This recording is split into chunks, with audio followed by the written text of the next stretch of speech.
Selamat pagi teman-teman, kami dari kelompok 6 fungsi rasional. Di sini kami akan menampilkan video penayangan, video penerapan.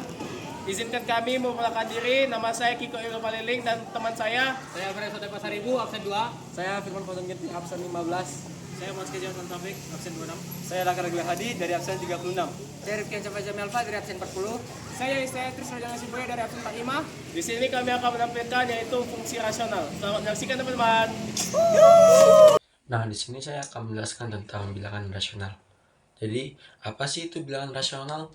Nah, jadi bilangan rasional itu merupakan jenis bilangan real atau bilangan asli.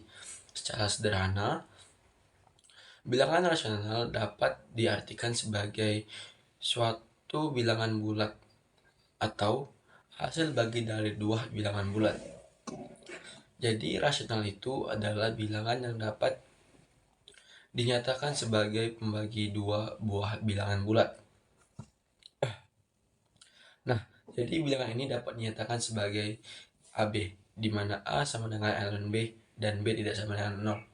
Dan diberi simbol quotient dengan syarat B tidak sama dengan 0. Untuk selanjutnya, A disebut sebagai pembilang dan B disebut sebagai penyebut.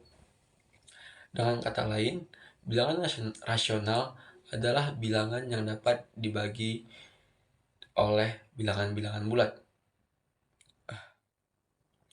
Oleh sebab itu, bilangan rasional seringkali disebut juga sebagai bilangan campuran atau bilangan pecahan. Nah, jadi bilangan rasional ini dapat digunakan dalam kehidupan sehari-hari. Contohnya seperti kita sedang berbelanja di toko dan juga mendapatkan dalam bentuk desimal. Kita dapat menggunakan bilangan rasional tersebut. Nah, sekian dari saya. Mohon maaf jika ada kesalahan. Di sini saya akan menjelaskan tentang jenis-jenis fungsi rasional. Yang pertama itu ada fungsi rasional sejati, yaitu proper rational function. Fungsi rasional sejati adalah fungsi rasional di mana derajat pembilang lebih kecil dari derajat penyebut. Yang kedua ada fungsi rasional tak sejati. Fungsi rasional tak sejati adalah fungsi rasional di mana derajat pembilang lebih besar atau sama dengan derajat penyebut. Yang ketiga ada fungsi rasional sederhana. Fungsi rasional sederhana adalah fungsi rasional yang tidak dapat disederhanakan lagi menjadi bentuk yang lebih sederhana. Yang keempat ada fungsi rasional parsial. Fungsi rasional parsial adalah hasil dari pemecahan fungsi rasional tak sejati menjadi jumlah beberapa fungsi rasional sederhana. Yang terakhir ada fungsi rasional linear. Fungsi rasional linear adalah fungsi rasional di mana baik pembilang maupun penyebut merupakan fungsi linear. Sekian yang bisa saya sampaikan. Lanjut ke materi berikutnya. Di sini saya akan menjelaskan rumus umum fungsi rasional, di mana fx sama dengan px atau qx, di mana px ini dan qx adalah fungsi polinomial dan qx tidak boleh 0. Dengan keterangan px pembilang merupakan fungsi polinomial, qx sama dengan penyebut merupakan fungsi polinomial, qx tidak sama dengan 0 atau penyebut tidak boleh 0 karena pembagian dengan 0 tidak terdefinisi. Baik, di sini akan menjelaskan karakteristik fungsi rasional. Nah, karakteristik fungsi rasional ini memiliki perbedaan yang menjadikan dia hal unik lah. Nah, di sini saya akan menjelaskan yaitu karakteristik fungsi rasional. Yang pertama adalah diskontinuitas. Fungsi rasional dapat memiliki titik-titik diskontinuitas, yaitu titik di mana fungsi tidak terdefinisi. Ini terjadi ketika penyebut fungsi bernilai 0. Yang kedua itu ada asimtot. Fungsi rasional sering memiliki asimtot, yaitu garis yang didekati oleh grafik fungsi namun tidak pernah benar-benar menyentuh.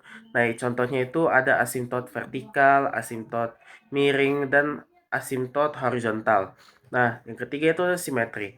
Beberapa fungsi rasional memiliki sifat simetri, baik simetri terhadap sumbu Y maupun simetri terhadap titik asal.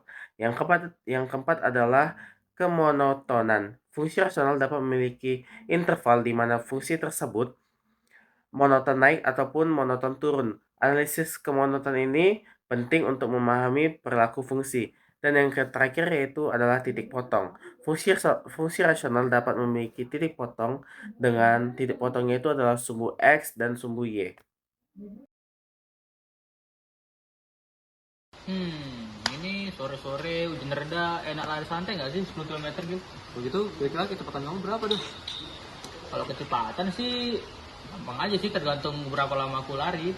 Jadi kalau misalnya kecepatan kamu tinggi nih, berarti itu waktu tempuh kamu sedikit dong. Nah benar, jadi kan misalnya aku tuh lari 10 km, terus dalam waktu misalnya aku lagi semangat sejam, jadi kecepatanku 10 bagi 1, jadi 10 km per jam.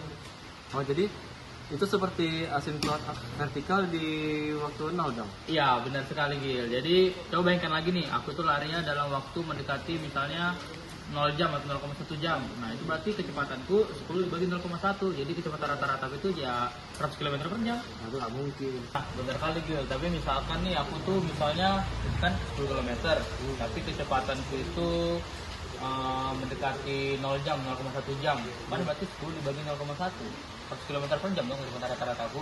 Nah, itu nggak mungkin. Nah iya makanya, jadi itu menunjukkan bahwa semakin kecil atau semakin mendekati 0 jarak tempuh waktu tempuh kita itu akan membuat kecepatannya semakin tinggi mendekati 1 hingga. Oh, jadi itu seperti asymptote vertikal di waktu 0 ya? Iya benar sekali. Karena coba bayangkan aku itu lari 10 km buat 10 jam. Itu kayak jalan jauh ya? Iya makanya, karena jadinya kecepatanku 1 km per jam kan, lambat. Terus coba lagi aku misalnya 10 km nih, 10 km juga tetap, tapi dalam waktu 100 jam. Nah, berarti aku bakal punya kecepatan 0,1 km per jam. Oh, jadi itu seperti asymptote horizontal di waktu 0 ya? Nah benar sekali, jadi bisa disimpulkan ya Gil, dari kita membicarakan kecepatan waktu tempuh ini, jadi dapat disimpulkan bahwa secara matematika ya, jadi kita itu asymptote vertikal itu dalam T sama dengan 0, sedangkan asymptote horizontal adalah V sama dengan 0, jadi begitu Gil. Oh, ya. Sudah biasanya. Oke, banget. Sekian penayangan video kami. Mohon maaf jika ada salah kata dan penyampaian materi. Sekian dari kami. Terima kasih. Dadah.